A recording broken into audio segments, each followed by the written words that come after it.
નમસ્તે મિત્રો, સ્વાગત છે આપ સૌનું આપણી ખાસ દિશાદર્શન અને મૂલ્યાંકન માલિકામાં. આજે આપણે ક્લાસમાં ખૂબ જ મહત્વના બાયલિંગ્વલ એટલે કે ગુજરાતી અને અંગ્રેજી બંને ભાષામાં પ્રશ્નોની ચર્ચા કરીશું.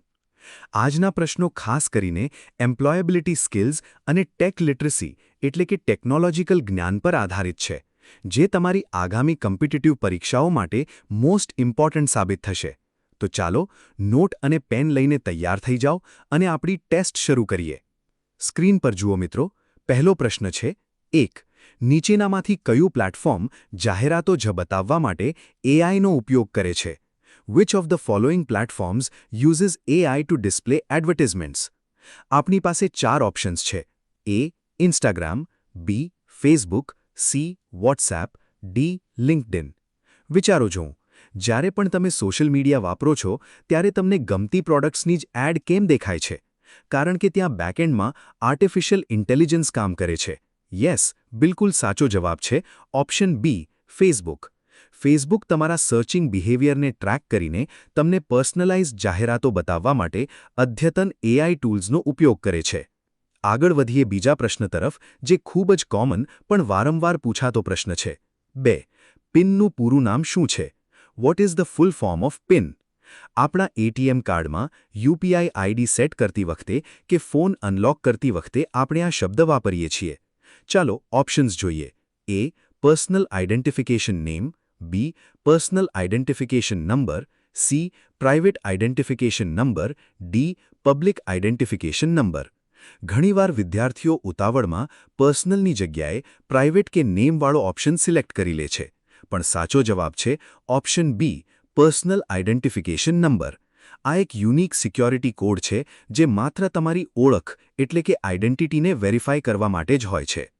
ત્રીજો પ્રશ્ન આપણી લાઇફ સ્કિલ્સ અને બજેટિંગ સાથે જોડાયેલો છે. 3. જ્યારે આપણે નવા શહેરમાં જઈએ છીએ ત્યારે નીચેનામાંથી કયો ખર્ચ મુખ્ય ગણાય છે? When we move to a new city, which of the following is considered a major expense? Options જુઓ. A. મનોરંજન ખર્ચ, એન્ટરટેનમેન્ટ, B. કપડાનો ખર્ચ, ક્લોધિંગ, C. આવાસનું ભાડું, રેન્ટ ઓફ અકોમોડેશન, D. પ્રવાસ ખર્ચ, ટ્રાવેલ. સ્વાભાવિક છે કે જ્યારે આપણે કોઈ નવી નોકરી કે અભ્યાસ માટે બીજા શહેરમાં શિફ્ટ થઈએ છીએ ત્યારે સૌથી પહેલી જરૂરિયાત રહેવાની હોય છે, જેનો નિયમિત ખર્ચ આપણા આખા બજેટનો સીન ફાળો રોકે છે. તેથી અહીં સાચો જવાબ છે ઓપ્શન સી, આવાસનું ભાડું, રેન્ટ ઓફ અકોમોડેશન.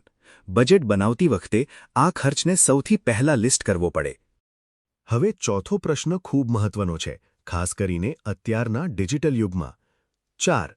ઇન્ટરનેટ પર થતી ગેરકાયદેસર પ્રવૃત્તિને શું કહેવામાં આવે છે? What is an illegal activity committed on the internet cold? Options છે A. Online shopping, B. Cyber crime, C. Social media, D. Digital marketing. જો ઇન્ટરનેટ પર કોઈના ડેટા ચોરી કરવા, ઓનલાઇન ફ્રોડ કરવો કે કોઈ સિસ્ટમ હેક કરવી જેની કોઈ પણ ગેરકાયદેસર એટલે કે ઇલીગલ એક્ટિવિટી થાય તો કાયદાકીય રીતે તેને ઓપ્શન બી, સાયબર ક્રાઇમ કહેવામાં આવે છે. આનાથી બચવા માટે આપણી પાસે ડિજિટલ સેફટીનું પૂરતું જ્ઞાન હોવું ખૂબ જરૂરી છે. ચાલો હવે પાંચમો પ્રશ્ન ઇંગ્લિશ ગ્રામર એટલે કે પંક્ચ્યુએશનનો છે. 5. Is there any site engineer here? આ વાક્યના અંતે કયા વિરામચિહ્નનો ઉપયોગ થશે? Which punctuation mark will be used at the end? Options છે A. પ્રશ્નાર્થ ચિહ્ન, ક્વેશ્ચન માર્ક, B. અલ્પવિરામ, કોમા, C. પૂર્ણવિરામ, ફૂલ સ્ટોપ, D. ઉદ્ગાર ચિહ્ન, એક્સક્લેમેશન માર્ક. વાક્યની શરૂઆત જુઓ મિત્રો, અહીં શરૂઆતમાં ઇઝ સહાયકારક ક્રિયાપદનો ઉપયોગ થયો છે, જેનો અર્થ થાય છે કે આ એક ઇન્ટેરોગેટિવ એટલે કે પ્રશ્નાર્થ વાક્ય છે.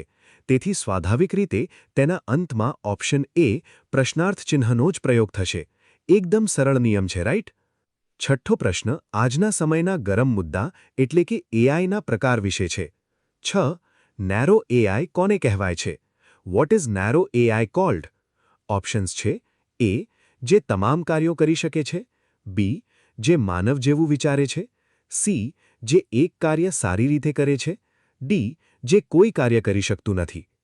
મિત્રો, નેરો એટલે મર્યાદિત અથવા સંકુચિત. નેરો એઆઈ એવા આર્ટિફિશિયલ ઇન્ટેલિજન્સ પ્રોગ્રામ્સ છે જેને કોઈ એક ચોક્કસ કામ ડેડિકેટેડ ટાસ્ક માટે જ ટ્રેન કરવામાં આવ્યા હોય, જેમ કે ચેસ રમતી કમ્પ્યુટર સિસ્ટમ કે એપલની સિરી. માટે અહીં સાચો જવાબ છે ઓપ્શન સી, જે એક કાર્ય સારી રીતે કરે છે. 7મો પ્રશ્ન આપણી કરિયર ચોઇસ સાથે પણ સંકળાયેલો છે. 7. વધુ સારી નોકરી માટે પોતાની જગ્યાએથી બીજા સ્થળે જવાના ઇરાદાને શું કહેવાય છે? What is the intention of moving from one's place to another for a better job called? Options: A. પ્રવાસ, travel. B. સ્થળાંતર, migration. C. Vacation, vacation. D. વ્યવસાય, occupation. જ્યારે કોઈ વ્યક્તિ પોતાના ગામ કે શહેરથી કમાણી કરવા કે સારા કરિયર માટે કાયમી કે લાંબા ગાળા માટે બીજા સિટી કે દેશમાં શિફ્ટ થાય તો તે આખી પ્રોસેસને વ્યાવસાયિક ભાષામાં ઓપ્શન બી સ્થળાંતર કહેવામાં આવે છે. પરીક્ષામાં આવા વ્યાખ્યાત્મક પ્રશ્નો વારંવાર પૂછાતા હોય છે. 8મો પ્રશ્ન કમ્પ્યુટર હાર્ટ ઓફ ટેકનોલોજી પરથી છે. 8. કમ્પ્યુટર સિસ્ટમમાં કઈ બે બાબતોનો સમાવેશ થાય છે? Which two entities are included in a computer system? Options છે: A. માઉસ અને કીબોર્ડ. B. મોનિટર અને CPU. C. હાર્ડવેર અને સોફ્ટવેર. D. ઇન્ટરનેટ અને વેબ બ્રાઉઝર. મિત્રો, માઉસ, કીબોર્ડ કે મોનિટર તો એના પાર્ટ્સ છે, પણ જો આખી સિસ્ટમની વાત કરીએ તો તે મુખ્ય બે સ્તંભો પર ટકેલી છે. એક ભૌતિક ભાગો એટલે કે હાર્ડવેર અને તેના પર ચાલતા પ્રોગ્રામ્સ એટલે કે સોફ્ટવેર. માટે આપણો સાચો જવાબ છે ઓપ્શન સી, હાર્ડવેર અને સોફ્ટવેર. 9મો પ્રશ્ન બિઝનેસ અને કમ્યુનિકેશન સ્કિલ માટે ખૂબ અગત્યનો છે. 9. ગ્રાહકની ચોક્કસ જરૂરિયાતોને ઓળખવા માટે શું કરવું જોઈએ? What should be done to identify the specific needs of a customer? Options છે: A. ચીજવસ્તુઓ બતાવવી. B. પ્રશ્નો દ્વારા તપાસ કરવી, probing questions.